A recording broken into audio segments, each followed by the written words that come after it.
The reason why I decided to come to Project Veritas is because people need to know what's actually going on with Google. There's this facade about what they're doing, but what they're actually doing, what the employees are actually seeing inside the company is different. The reason we launched our AI principles is because people were not putting that line in the sand, and they were not saying what is fair and what's equitable. So we're like, well, we are a big company, we're going to say it. People voted for the current president do not agree with our definition of fairness. They're not an objective piece. They're not an objective source of information. But then there are teams which are called ML fairness. ML fairness, the teams? Fairness, like, yeah. You need to be fair. We're also training our algorithms, like if 2016 happened again, would the outcome be different? They are a highly biased political machine that is bent on never letting somebody like Donald Trump come to power again. 2020 is certainly on top of now my old organisation, Trust and Safety, is top of mind. They've been working on it since 2016 to make sure we're ready for 2020. This is a Goliath but of David trying to say that the emperor has no clothes. We got called in front of Congress multiple times. They can pressure us, but we're not changing. Being a small little ant, I can be crushed, and I'm aware of that. But this is something that is bigger than me. This is something that needs to be said to the American public. Elizabeth Warren is saying that we should break up Google. And I love her, but she is very misguided.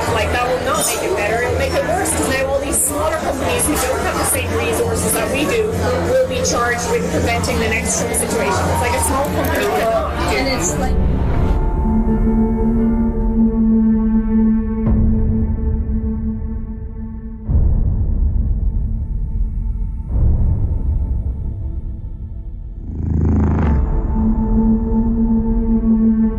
Earlier this year, a Facebook insider exposed deboosting of conservatives on Facebook.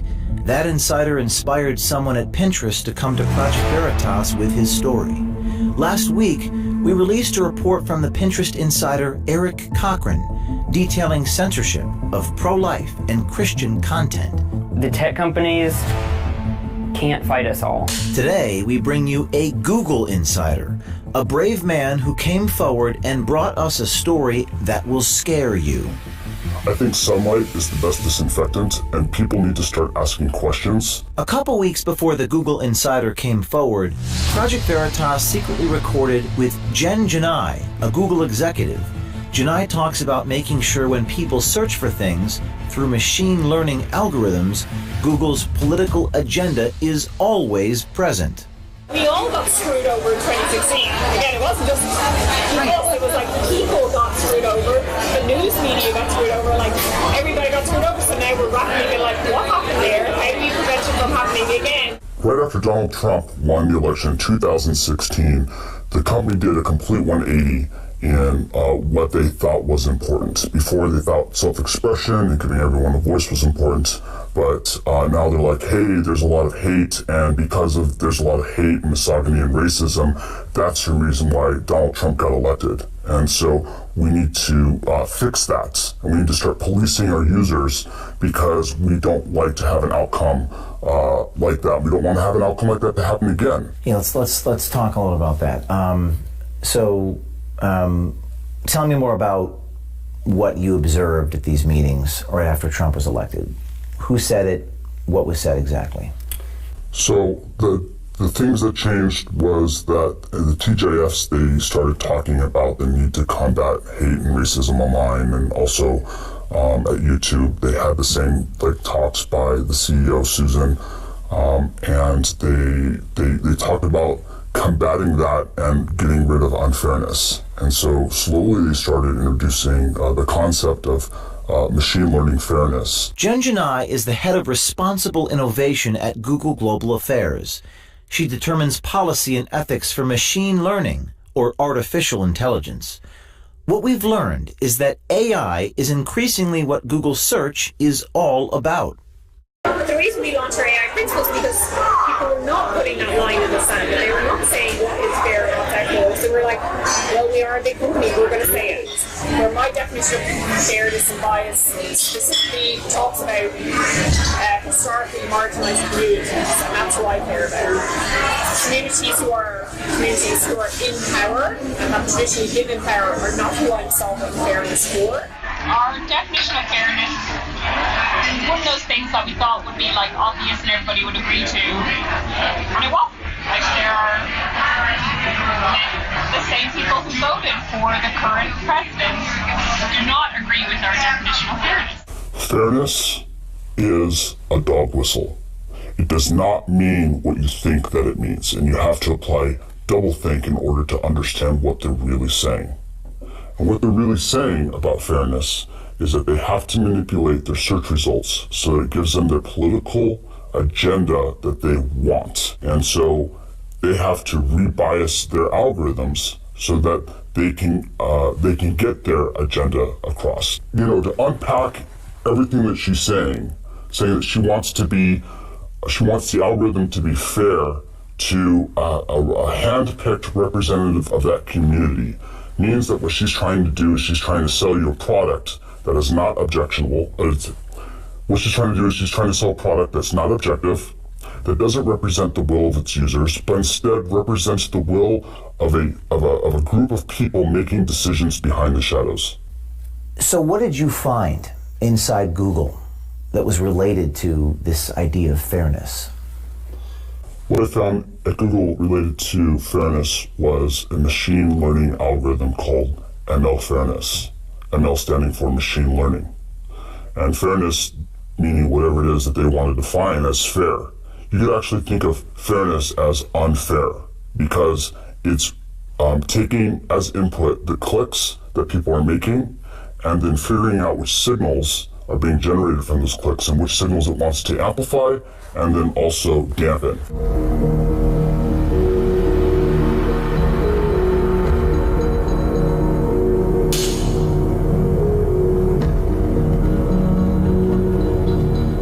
So I have Google.com up in front of me, and I'm going to try to put this AI machine learning thing to the test. I'm going to type in the following words: men can.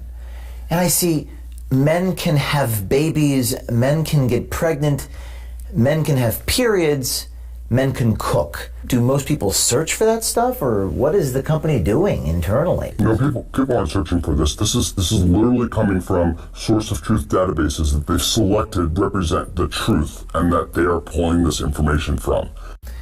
And then we try it again with, let's try this with women can. I see women can vote, women can do it, women can do anything, women can be drafted. Yes. That seems a little interesting. So all these examples are part of the social justice narrative, right? And so the sources of truth that ML Fairness is selecting from to amplify are saying these keywords. And so because that source of truth has been vandalized, the output of the algorithm is also reflecting that vandalism. Project Veritas also received a trove of confidential documents from within Google. This document is about algorithmic unfairness. It reads, quote, "For example, imagine that a Google image query for CEOs shows predominantly men. Even if it were a factually accurate representation of the world, it would be algorithmic unfairness," unquote. Gaurav Gite, a Google software engineer, independently verified the thesis of this document. But then there are teams which are called ML Fairness. ML Fairness, the teams? Fairness, like, Yeah. you know, you need to be fair. Yeah. So they're trying to modify the model such that even if the data for female CEOs is It's low. it's low. This kind of balances out. It still balances out. Now, this is a confidential document, correct? Yes. It's not a document that Google has come out and admitted that this is their process. That's correct. And in this document, it says, I'm going to read from it. In fact, if you brought this up without the document, they would say that this is a conspiracy theory. Wow. So then they wouldn't admit this publicly. They would never admit this publicly. In this document, it says, in some cases, it may be appropriate to take no action if the system accurately affects current reality, while in other cases, it may be desirable to consider how we might help society reach a more fair and equitable state via product intervention. What do they mean by that? So what they want to do is they want to act as gatekeepers between the user and the content that they're trying to access. And so they're going to come in, they're going to filter the content, and they're going to say, actually, we don't want to give the user access to that information because it's going to create an outcome that's undesirable to us.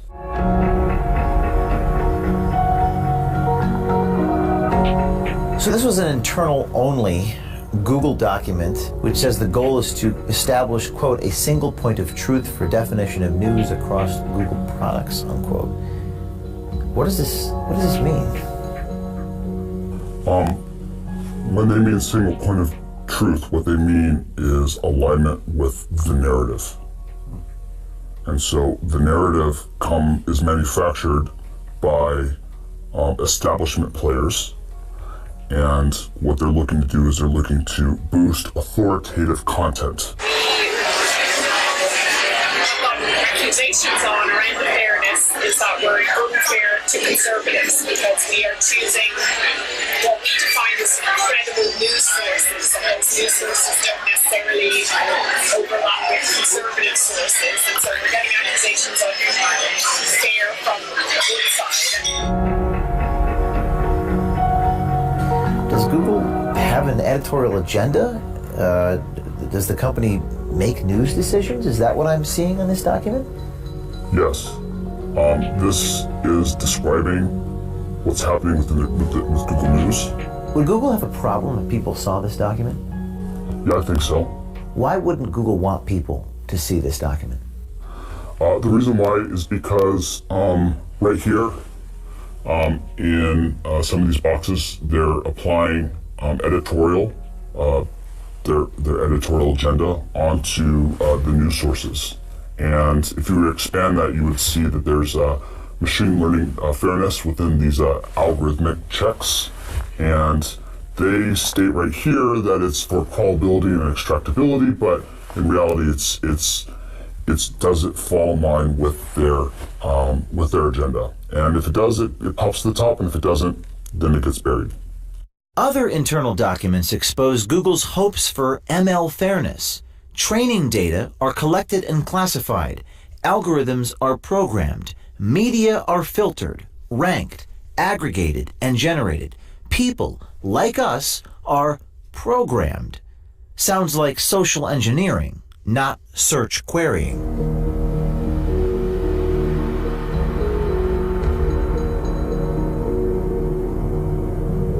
Google's power has become a political issue, with politicians on both sides of the aisle debating whether antitrust legislation or other regulations and controls are in order.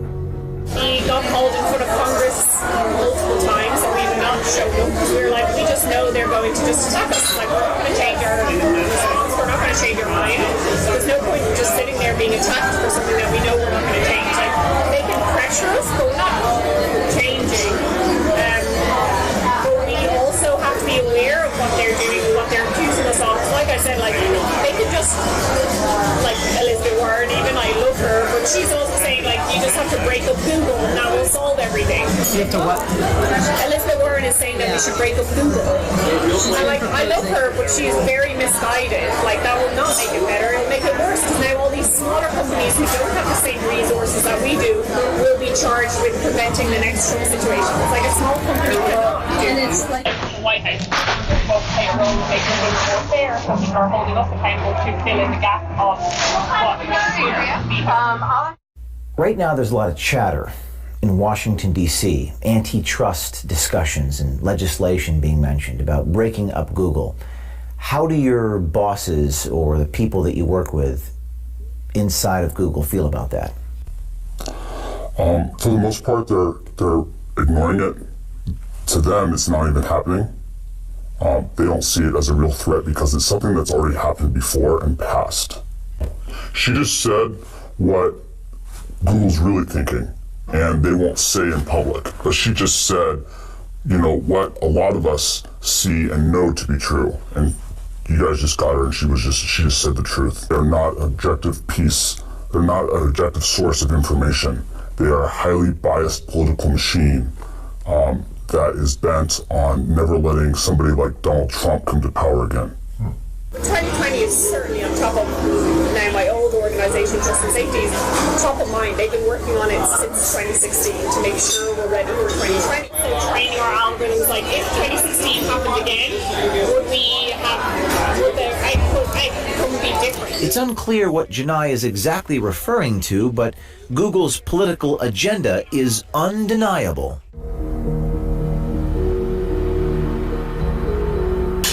What are some other things I can type here? Hillary Clinton's emails it doesn't even give you a result. Google is suggesting that people do not search for this term. Is that correct? That's what they're saying. It's not even worth returning any results. But people do search for this. Absolutely, and you can tell that because you can cross-reference some of their other services that prove that people are. If you want to get an example, go to trends.google.com. Okay, I'll do that right now. Trends.google.com. And shall I? Hillary Clinton's emails, yes.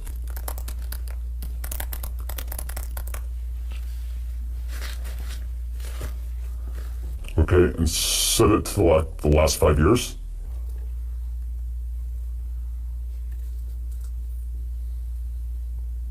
Seems like we had a spike in October of 2016. It says 100. I guess is that 100? It's all relative. So in order to get an idea of the relative importance of this, you're going to want to compare it against another search term. Let's type in Donald Trump's emails. Okay. Show me what I'm looking at here. So what we see right here is relative to the search term of Hillary Clinton's emails, Donald Trump's emails has no search traffic. No search traffic. Now let's go back to google.com and search for Donald Trump's emails, and it should show us no autocomplete because according to Google, no one searches for it compared to Hillary Clinton's emails. But it does. It gives us a whole bunch of different examples for autocomplete. So fewer people search for this and it autocompletes, and everyone searches for Hillary Clinton's email and it doesn't. That's right. What's the explanation? Well, according to them, Hillary Clinton's emails is a conspiracy theory, and it's unfair to return results based on her emails. And so, through their program of ML fairness, they've deleted the autocomplete off the internet like it didn't even exist. How did they do that? Was it manually? Was it a human being? Was it a machine? AI? Well, the way that it works is that they're training the AI now with with a bunch of humans that you can consider them social justice warriors or whatever you want to label them, but they are feeding the information and training the AI so that it will return results like this. And when they aren't able to train it, there's actually someone that will go through and manually delete certain keyword terms or put it as a blacklist. There's a lot of people filing bugs internally against Google, like against these invalid results, and they ignore them because they've got no interest in fixing things that go against their social justice narrative or reduce what they consider to be fair. Google is protected by Section 230 of the Communications Decency Act. It says, quote, "No provider or user of an interactive computer service shall be treated as the publisher or speaker of any information provided by another information content provider," unquote. Meaning Google is not liable for any content on their platform. Some people think a solution is this Section 230 and taking it away. I mean, they violated not only the letter of the law, but the spirit of the law. Section 230 says that in order for them to be a platform, they can't censor the content that they have. And instead, they decided to act as a publisher, making them responsible for everything that they put on. And they're still masquerading as a platform, even though they're acting as a publisher. It doesn't stop with Google search. Our insider says political biases are censoring voices on YouTube, owned by Google as well. He says the YouTube rollout discussion was at a rather bizarre location. We didn't have it. It was a special occasion that happened